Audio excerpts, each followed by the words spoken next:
بہت پرانے زمانے کی بات ہے۔ کسی ملک پر ایک بادشاہ حکومت کرتا تھا۔ اس بادشاہ کی نیک دلی کی وجہ سے اس کی رعایا بہت چین اور سکون سے اپنی زندگی بسر کر رہی تھی۔ اس ملک کے لوگوں کی خاص بات یہ تھی کہ وہ ہر وقت اپنے اپنے کاموں میں مصروف رہتے تھے، جس سے ملک بھی خوب ترقی کر رہا تھا اور لوگ بھی آسودہ حال تھے۔ ان کا بادشاہ نہ صرف یہ کہ بہت سمجھدار اور بہادر تھا، بلکہ وہ ایک امن پسند حکمران بھی تھا اور اپنے پڑوسی ملکوں کے ساتھ مل جل کر رہتا تھا۔ بادشاہ کا ایک چھوٹا سا شہزادہ بھی تھا، جس کی عمر یہی کوئی 2-2.5 سال کی تھی۔ شہزادہ بہت ہنسمکھ تھا اور دن بھر محل میں گھنٹوں گھنٹوں چل کر خوش ہوتا تھا۔ بادشاہ نے اس کے لیے پورے محل میں قیمتی قالین بچھائے ہوئے تھے تاکہ وہ آرام سے ان پر چل پھرے اور مٹی وغیرہ سے محفوظ رہ سکے۔ بادشاہ کے پڑوس میں ایک اور ملک بھی تھا۔ اس کا موجودہ بادشاہ کسی زمانے میں اسی ملک کا وزیر تھا، مگر پھر اس نے سازش کر کے اس ملک کے بادشاہ کو قید کر دیا اور خود تخت پر قبضہ کر کے بادشاہ بن گیا۔ وہ تو اس کو قتل کر دینا چاہتا تھا، مگر ایک بات کی وجہ سے مجبور ہو گیا تھا۔ اس بادشاہ کے پاس ملک کے خزانوں کی چابیاں تھیں۔ ان چابیوں کو وہ ایک خفیہ جگہ چھپائے رکھا تھا۔ وزیر نے بادشاہ پر بہت سختیاں کی تاکہ وہ خزانوں کی چابیاں اس کے حوالے کر دے، مگر بادشاہ سمجھ گیا تھا کہ اگر اس نے چابیاں اس نمک حرام وزیر کے حوالے کر دی تو وہ اسے مروا دے گا، اس لیے وہ چپ چاپ ہر اذیت سہ لیتا تھا۔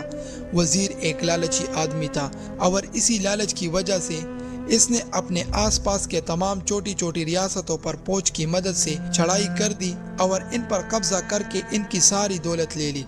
ان کامیابیوں کی وجہ سے اسے یہ غرور ہو گیا تھا کہ وہ جس ملک پر بھی چاہے حملہ کر کے قبضہ کر سکتا ہے۔ ایک دن اس کے ذہن میں خیال آیا کہ اس کا پڑوسی ملک بہت خوشحال ہے۔ نہ صرف اس کے خزانوں میں بہت مال و دولت ہے، بلکہ رعایا بھی بہت امیر ہے۔ یہ سوچ کر اس کے منہ میں پانی بھر آیا اور ایک روز اس نے اچانک رات کی تاریکی میں اپنے پڑوسی ملک پر حملہ کر دیا۔ یہ اس کی غلط فہمی ہی تھی کہ وہ آسانی سے پڑوسی ملک پر قبضہ کر لے گا۔ اس کا بادشاہ نہایت سمجھدار تھا۔ اس کی نظر حکومت کے ہر شعبے پر ہوتی تھی۔ اس نے فوج کو بھی پوری طرح تیار کر کے رکھا ہوا تھا۔ اس حملے کے جواب میں اس کی فوج نے بڑی جوان مردی سے اس مکار بادشاہ کا ڈٹ کر مقابلہ کیا اور نہ صرف اسے شکست دی بلکہ اس کے ملک کے ایک بہت بڑے حصے پر قبضہ بھی کر لیا۔ اس جیت کی خوشی میں ہر طرف جشن کا سما تھا۔ بادشاہ نے جنگ کے نتیجے میں جیتے ہوئے علاقوں میں اپنے گورنر مقرر کیے اور محل واپسی کی تیاری شروع کر دی۔ اس شکست نے اس مکار بادشاہ کو بکلا کر رکھ دیا تھا۔ بجائے اس کے کہ وہ اپنے پڑوسی ملک پر قبضہ کر لیتا، اس نے اپنے ملک کا بھی ایک بڑا حصہ گنوا دیا تھا۔ وہ اپنی اس عبرتناک شکست کا بدلہ لینے کے لیے بےتاب تھا اور پھر اس کے ذہن میں ایک شیطانی منصوبہ آ گیا۔ اس نے دیکھا کہ پڑوسی ملک کے لوگ فتح کا جشن منانے میں مصروف ہیں۔ اس نے اس موقع سے فائدہ اٹھایا اور اپنے چند خاص آدمی بھیج کر بادشاہ کے ننھے شہزادے کو محل سے اغوا کر لیا۔ اس کا ارادہ تھا کہ شہزادے کے بدلے وہ اس بادشاہ سے اپنا علاقہ بھی واپس لے لے گا اور اس کے ساتھ بے شمار دولت بھی۔ ادھر جب بادشاہ میدان جنگ سے واپس اپنے محل آیا تو وہاں پر ایک احرام بپا تھا۔ شہزادے کی گمشدگی نے سب کو پریشان کر دیا تھا۔ شہزادے کی کنیزیں چیخ و پکار کر رہی تھی۔ ملکہ نے رو رو کر برا حال کر لیا تھا۔ محل کے محافظ الگ پریشان تھے۔ ان کے ہوتے ہوئے کسی نے شہزادے کو اغوا کر لیا تھا اور اب انہیں بادشاہ کے عتاب کا ڈر تھا۔ بادشاہ کو جب شہزادے کی گمشدگی کے متعلق پتہ چلا تو خود اس کا غم سے برا حال ہو گیا۔ فتح کی ساری خوشی غم میں بدل گئی اور وہ سر پکڑ کر بیٹھ گیا۔ تھوڑی دیر بعد جب اس کے کچھ ہوش ٹھکانے آئے تو اس نے اپنے وزیر اور شہر کوتوال کو طلب کیا اور انہیں اپنے محل کے باغ میں لا کر ان سے واقعہ کی تفصیل پوچھی۔ سب نے یہی کہا کہ فتح کا جشن مناتے ہوئے ان کی توجہ کچھ دیر کے لیے شہزادے کی جانب سے ہٹی تھی کہ وہ غائب ہو گیا۔ سب کا ہی یہی خیال تھا کہ اس گمشدگی میں محل کے کسی ملازم کا ہاتھ ہے۔ بادشاہ نے کہا، اس نمک حرام کا تو ہم پتہ چلا ہی لیں گے، لیکن اس سے پہلے شہزادے کے بارے میں معلوم کرنا زیادہ ضروری ہے۔ ابھی بادشاہ کی بات ختم ہی ہوئی تھی کہ ایک سنسناتا ہوا تیر سامنے کے درخت میں آ کر لگ گیا۔ کوتوال نے آگے بڑھ کر تیر کو درخت سے نکالا۔ تیر میں ایک ریشمی تیلی بندھی تھی اور اس میں ایک ہاتھ رکھا ہوا تھا۔ بادشاہ نے کوتوال کے ہاتھ سے ہاتھ لے کر اسے اونچی آواز میں پڑھا، تمہارا شہزادہ ہمارے قبضے میں ہے، اس کی زندگی عزیز ہے، تو فوراً جنگ کے دوران ہمارے جتنے علاقے پر بھی قبضہ کیا ہے اسے واپس کر دو، اس کے ساتھ 5 لاکھ خالص سونے کی اشرفیاں بھی تاوان کے طور پر دے دو۔ ان دونوں شرائط کو پورا کرنے کی صورت میں شہزادے کی واپسی ممکن ہو سکتی ہے۔ اگر ہماری یہ شرائط منظور ہے تو اپنے کسی آدمی کے ذریعے حد بیچ کر ہمیں فوراً آگاہ کرو۔ اس حد پر اسی مکار بادشاہ کی مہر لگی ہوئی تھی۔ حد پڑھ کر بادشاہ کا چہرہ غصے سے سرخ ہو گیا۔ ہم اس مکار بادشاہ کو ضرور مزہ چکھائیں گے۔ فوج کو تیاری کا حکم دیا جائے۔ اس کا وزیر ہاس اس کی یہ بات سن کر آگے بڑھا اور بولا، حضور بادشاہ سلامت، یہ وقت جوش کا نہیں ہوش کا ہے، ہمیں عقل مندی سے کام لینے کی ضرورت ہے تاکہ شہزادے کو نقصان کا کوئی خدشہ باقی نہ رہے۔ بادشاہ نے کچھ دیر سوچنے کے بعد کہا، تم ٹھیک کہتے ہو، اب مشورہ دو، ہم کیا کریں؟ وزیر نے دھیرے سے کہا، ہمیں بہت محتاط رہ کر کام کرنے کی ضرورت ہے۔ مجھے یقین ہے کہ اس مکار بادشاہ نے اس محل کے کسی ملازم کو اپنے ساتھ ملا لیا ہے۔ ہمیں پہلے تو اس کا پتہ لگانا چاہیے۔ اسے جو معلومات ہمیں ملے گی ان کی روشنی میں ہم اپنا اگلا قدم اٹھائیں گے۔ بادشاہ کو وزیر کی یہ تدبیر پسند آ گئی۔ وہ واپس محل آیا۔ بادشاہ نے کوتوال کو ہدایت دے دی تھی اور اس نے محل میں اپنے جاسوس پھیلا دیے تھے۔ کوتوال کا ایک 18 سال کا بیٹا بھی تھا، اس کا نام دلاور تھا۔ اسے بھی اس واقعہ کے بارے میں معلوم ہو گیا تھا۔ اس کو احساس تھا کہ شہزادے کی گمشدگی سے بادشاہ اور ملکہ سخت پریشان ہے۔ اس نے دل میں ٹھانی کہ وہ ان کی مدد کرے گا۔ اس سلسلے میں اس نے اپنے باپ کوتوال سے بات کی اور اس سے اجازت طلب کی کہ وہ محل کی ان کنیزوں اور غلاموں سے ملنا چاہتا ہے جو شہزادے کی نگرانی پر مقرر تھے۔ کوتوال کو اپنے بیٹے سے بہت سی امیدیں تھی کیونکہ وہ پہلے بھی اسی طرح کے کاموں میں اس کی مدد کر چکا تھا۔ اس نے اس کو بہوشی اجازت دے دی۔ دلاور محل آیا اور کنیزوں اور غلاموں کی نگران سے کہا کہ وہ ان تمام لوگوں کو پیش کرے جن کے ذمے شہزادے کی دیکھ بھال کرنا تھی۔ یہ کل 6 لوگ تھے، 4 کنیزیں اور 2 غلام۔ 5 تو ان میں سے دلاور کے سامنے پیش کر دیے گئے، مگر ایک کنیز جس کا نام دل آرا تھا وہ غائب تھی۔ ایک کنیز نے دلاور کو بتایا کہ شہزادہ دل آرا ہی سے سب سے زیادہ مانوس تھا، وہی اس کا خیال رکھتی تھی اور شہزادہ کانا بھی اسی کے ہاتھ سے کاتا تھا۔ کنیزوں اور غلاموں کے نگران نے دلاور سے کہا، میں ابھی اپنے آدمی دل آرا کے گھر بیچتا ہوں، وہ اسے ساتھ لے کر آ جائیں گے۔ مگر دل آرا گھر پر نہیں ملی۔ اس کی گمشدگی نے سب کو یہ یقین دلایا تھا کہ شہزادے کی گمشدگی میں اسی کا ہاتھ ہے۔ دلاور سوچ میں گم تھا۔ اب اسے اس بات کا پتہ چلنا تھا کہ دل آرا کہاں چلی گئی ہے۔ اس نے شام تک اس سلسلے میں بہت بھاگ دوڑ کی مگر کوئی نتیجہ نہ نکل سکا۔ وہ سخت مایوس ہو گیا تھا۔ کچھ دیر بعد شاہی محل سے ایک ہرکارا آیا اور کوتوال سے کہا کہ اسے بادشاہ سلامت نے طلب فرمایا ہے۔ کوتوال نے دلاور کو بھی ساتھ لے لیا اور بادشاہ سلامت کی خدمت میں حاضر ہو گیا۔ بادشاہ نے کہا، ملکہ کی حالت ہم سے دیکھی نہیں جاتی۔ ننھے شہزادے کی جدائی میں انہوں نے رو رو کر برا حال کر لیا ہے۔ ہمارا فیصلہ ہے کہ ہم تمام علاقہ واپس کر کے اور 5 لاکھ اشرفیاں ادا کر کے اپنے شہزادے کو اس مکار بادشاہ سے آزاد کروا لیں۔ اب تم کسی ایسے بااعتماد آدمی کا بندوبست کرو جو اسے وہاں تک پہنچا کر ہمارا شہزادہ ہمیں واپس لا دے۔ کوتوال نے کہا، بادشاہ سلامت، یہ کام بہت اہم ہے، اجازت ہو تو میں دلاور کو یہ کام سونپ دوں۔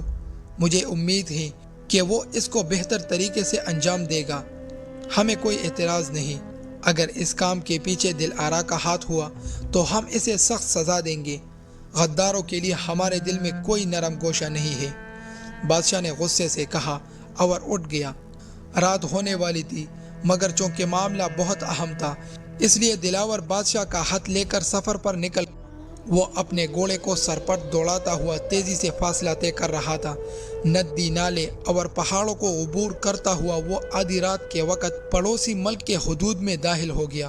مسلسل سفر کی وجہ سے اس کا گھوڑا تکا تکا سا نظر آنے لگا۔ ایک جگہ اسے جنگل نظر آیا، وہاں پر ایک ندی بھی تھی۔ اس نے مناسب سمجھا کہ یہاں بیٹھ کر کچھ دیر خود بھی سستا لے اور گھوڑے کو بھی آرام کرنے دے۔ یہ سوچ کر وہ گھوڑا روک کر اس پر سے اتر گیا اور اسے پانی پینے اور گھاس کھانے کے لیے کھلا چھوڑ دیا۔ اس نے دیکھا وہاں آگ کے الاؤ روشن ہے اور اس ملک کے مکار بادشاہ کے کچھ سپاہی آپس میں باتوں میں مصروف ہیں۔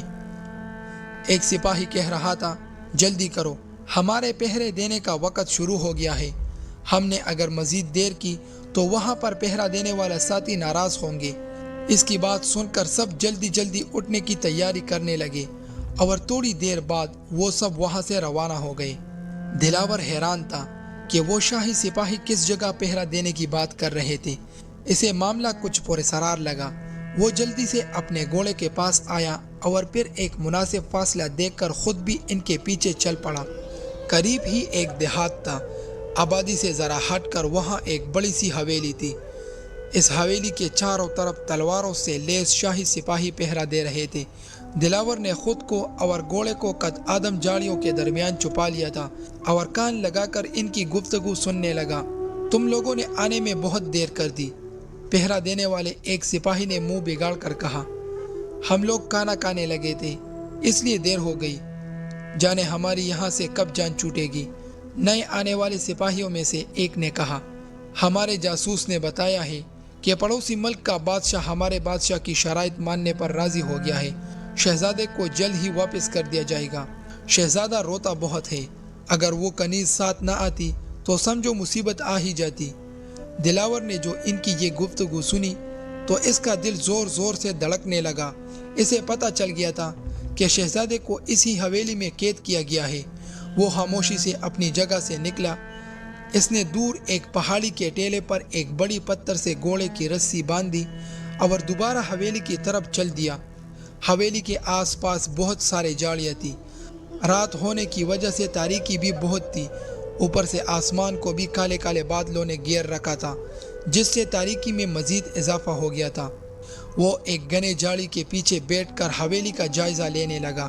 اسے کسی ایسے راستے کی تلاش تھی جس کے ذریعے وہ اندر داخل ہو سکے۔ اسے کوئی ایسا راستہ نظر نہیں آیا مگر حویلی میں داخل ہونے والے بڑے دروازے کے نیچے اتنی حالات ضرور نظر آئی کہ ایک آدمی زمین پر لیٹ کر اندر داخل ہو سکتا تھا، مگر مشکل یہ تھی کہ اس دروازے پر ایک سپاہی ہاتھ میں چمکدار تلوار لیے پہرا دے رہا تھا۔ دلاور سوچ میں پڑ گیا، پھر اس کی یہ مشکل بھی حل ہو گئی۔ یکا یک بادل زور سے گڑگڑائے اور موٹی موٹی بوندیں گرنے لگی۔ تھوڑی ہی دیر میں بارش تیز ہو گئی۔ بارش کے پانی سے بچنے کے لیے تمام سپاہی حویلی کے برابر میں ایک گھنے درخت کے نیچے جا کھڑے ہوئے۔ دلاور کے لیے اب راستہ صاف تھا۔ وہ تیزی سے زمین پر رینگتا ہوا آگے بڑھا۔ اس کے سارے کپڑے کیچڑ میں لت پت ہو گئے تھے۔ بڑے دروازے کے قریب پہنچ کر وہ اس کی نچلی حلا میں سے لڑک کر اندر داخل ہوا اور پھر کھڑا ہو کر ادھر ادھر دیکھنے لگا۔ اسے وہاں پر کوئی سپاہی نظر نہیں آیا۔ وہ جلدی سے اٹھ کر کھڑا ہوا اور دبے قدموں بھاگتا ہوا حویلی کے اندر جانے والے دروازے پر پہنچ گیا۔ اس کی کنڈی باہر سے لگی ہوئی تھی اور اس میں کوئی تالا نہیں تھا۔ اس نے آہستگی سے کنڈی کھولی اور دروازہ کھول کر اندر داخل ہو گیا۔ اندر دیواروں پر مشالیں روشن تھی۔ اسے کئی کمرے نظر آئے۔ ایک کمرے سے اسے کسی کی کراہنے کی آواز سنائی دی۔ وہ کمرے کے نزدیک گیا۔ اس کی کنڈی باہر سے لگی ہوئی تھی۔ اس نے احتیاط سے کنڈی کھولی اور اندر داخل ہو گیا۔ اندر دل آرا اور شہزادہ دونوں موجود تھے۔ دل آرا اسے دیکھ کر جلدی سے اس کے پاس آئی۔ دلاور نے فوراً اپنا خنجر نکال کر اسے اپنے گرفت میں لے لیا اور کمرے سے باہر نکال کر بڑے غصے سے بولا، نمک حرام، میں تجھے زندہ نہیں چھوڑوں گا۔ دل آرا اسے پہچانتی تھی کہ وہ کوتوال کا بیٹا ہے۔ وہ ہاتھ جوڑ کر بولی، میں بے قصور ہوں۔ اس غدار غلام جعفر نے اس مکار بادشاہ کے آدمیوں کو بتا دیا تھا کہ شہزادہ مجھ سے بہت مانوس ہے، اس لیے وہ مجھے بھی پکڑ کر لے آئے تاکہ شہزادہ زیادہ روئے دھوئے نہ اور میری موجودگی میں وہ بہلا رہے۔ اب دلاور کی سمجھ میں سب باتیں آ گئی۔ اس نے دھیمی آواز میں کہا، ہمیں یہاں سے نکلنا ہے، باہر بہت تیز بارش ہو رہی ہے، شہزادہ بھیگے گا تو رونے لگے گا اور سپاہی ہوشیار ہو جائیں گے۔ دل آرا اداسی سے بولی، شہزادہ کو ہوش ہی کہاں ہے، اسے تیز بخار چڑھ گیا ہے اور وہ بے ہوشی کے عالم میں ہے، لیکن یہاں سے نکلنا بھی ایک مسئلہ ہے۔ دل آرا کچھ سوچ کر بولی، آج شام کو شہزادہ اپنی امی کو یاد کر کے بہت رو رہا تھا، تو سپاہیوں نے مجھے اجازت دے دی تھی کہ میں اسے باہر ٹہلا لوں۔ میں اسے لے کر باہر نکلی تو میں نے حویلی کے عقب میں ایک چھوٹا سا دروازہ دیکھا تھا۔ اس میں تالا نہیں لگا تھا۔ میں تو چاہ رہی تھی کہ شہزادے کے ساتھ اسی دروازے سے نکل کر بھاگ جاؤں، مگر باہر پہرا دینے والے سپاہیوں کی خوف سے رک گئی۔ یہ سن کر دلاور نے جلدی سے شہزادے کو اپنی گود میں اٹھایا۔ بخار کی وجہ سے اس کا جسم بے حد گرم ہو رہا تھا۔ دل آرا اسے اپنے ساتھ اس چھوٹے دروازے تک لے آئی اور پھر وہ تینوں بڑی آسانی سے حویلی سے باہر نکل گئی۔ دلاور نے شہزادے کو دل آرا کے حوالے کیا اور دوڑ کر اپنا گھوڑا وہاں لے آیا۔ بارش میں شدت پیدا ہو گئی تھی۔ دل آرا نے شہزادے کو اپنی اوڑھنی سے ڈھانپ لیا تھا جس سے وہ بھیگنے سے محفوظ ہو گیا تھا۔ وہ تینوں گھوڑے پر سوار ہوئے اور پھر دلاور نے اسے تیز رفتاری سے بھگانا شروع کر دیا۔ صبح سے پہلے دلاور اپنے گھر پہنچ گیا۔ کوتوال نے انہیں اور شہزادے کو دیکھا تو حیران رہ گیا۔ اس نے دلاور کو اپنے گلے سے لگا لیا۔ دلاور نے کہا، ابا جان، اس بات کو ابھی ہمیں بہت خفیہ رکھنا ہے کہ شہزادہ صاحب مل گئے ہیں۔ سب سے پہلے آپ اس نمک حرام غلام جعفر کو گرفتار کروائیں، اس کے بعد ہم شہزادے کو لے کر بادشاہ سلامت کے پاس چلیں گے۔ کوتوال نے اسی وقت غلام جعفر کو گرفتار کروایا اور اسے زنجیروں میں جکڑ کر جیل میں بند کر دیا۔ پھر وہ دلاور اور دل آرا کے ساتھ شہزادے کو لے کر محل پہنچا۔ بادشاہ اور ملکہ رات بھر بالکل نہیں سوئے تھے۔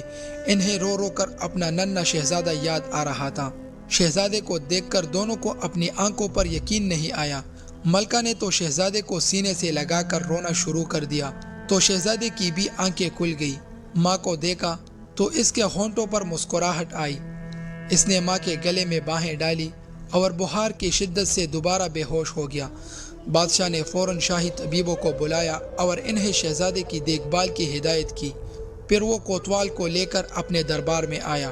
وہاں پہنچ کر اس نے سپاہی بھیج کر فوج کے سپہ سالار کو طلب کیا۔ سپہ سالار آ گیا تو بادشاہ نے اسے حکم دیا کہ وہ اسی وقت اپنے فوج کو لے کر اس مکار بادشاہ کے ملک کی طرف پیش قدمی کرے اور اسے ہر حال میں گرفتار کر کے اس کے سامنے پیش کرے۔ سپہ سالار اسی وقت اپنے فوج کو لے کر اسی مہم پر روانہ ہو گیا۔ اب بادشاہ دلاور کی طرف متوجہ ہوا، اس کو گلے لگا لیا اور بولا، تمہارا یہ احسان ہم پر ایک قرض ہے، ہم ہمیشہ تمہارے مقروض رہیں گے۔ ملکہ بھی دلاور کو تحسین آمیز نظروں سے دیکھ رہی تھی۔ دلاور نے ہاتھ باندھ کر بادشاہ سے کہا، جا پناہ، یہ سن کر مجھے بے حد شرمندگی ہو رہی ہے۔ یہ میرا فرض تھا، میں بھی اس ملک کا ایک ادنا سا سپاہی ہوں۔ خدا کا شکر ہے کہ میں اپنی مقصد میں کامیاب ہوا۔ پھر اس نے اس واقعہ کی تفصیل بتاتے ہوئے کہا، ان لوگوں نے محل کے ایک غلام جعفر کو دولت کے بل خرید لیا تھا، اب وہ غلام جیل میں ہے۔ شہزادہ صاحب اس کنیز سے بہت مانوس تھا اور اس کے ساتھ بہت خوش رہتا تھا، اس لیے وہ دل آرا کنیز کو بھی زبردستی اغوا کر کے اپنے ساتھ لے گئے تھے تاکہ شہزادہ صاحب انہیں زیادہ تنگ نہ کرے۔ 2 روز بعد بادشاہ کا بہادر سپہ سالار اس مکار بادشاہ کو گرفتار کر کے لے آیا۔ اس کے چہرے پر ہوائیں اڑ رہی تھی اور آنکھوں سے آنسو بہہ رہے تھے۔ اس کی حالت دیکھ کر بادشاہ نے کہا، بہت شرم کی بات ہے کہ جنگ جیتنے کے لیے بچوں کو ڈال بنایا جائے۔ تم ایک وزیر تھے، تم نے اپنے بادشاہ سے غداری کر کے اسے قید کر دیا۔ ہم اس بے قصور بادشاہ کو دوبارہ بادشاہ بنائیں گے اور جنگ میں حاصل کیا ہوا سارا علاقہ بھی اسے واپس کر دیں گے۔ ہم نے یہ فیصلہ بھی کیا ہے کہ تمہیں اس کے حوالے کر دیں گے، وہ تمہارے ساتھ جو سلوک بھی کرے اس کی مرضی۔ اس بے ایمان اور مکار وزیر نے جب بادشاہ کی یہ بات سنی تو اشک آ کر گر پڑا اور سپاہی اسے اٹھا کر لے گئے۔ بادشاہ نے دلاور کو بہت سا انعام اور اکرام دیا اور آئندہ محل کی حفاظت کے لیے اس کو نگران مقرر کر دیا۔